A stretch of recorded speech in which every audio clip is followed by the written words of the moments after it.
test keys repository means the test keys need to be organized in a logic way. Sometimes we may need to reorder our test cases. It's quite easy inside TestRay. You can simply drag and drop like this way. You see the test key structure has been changed like this way. It's quite easy. And also you can do like export a folder with all the test cases, or you can also clone a single test case from this page. Let's say clone. Once the clone is done, you see the test keys will be listed here in the structure.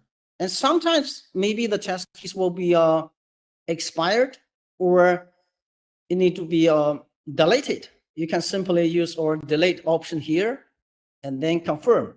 The test keys will be disappeared from your test keys repository.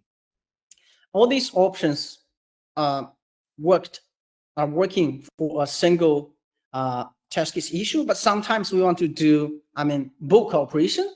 You can choose multip and then go to top right corner to export or to move to other location, or to clone or to delete these test keys. It's quite easy and fast.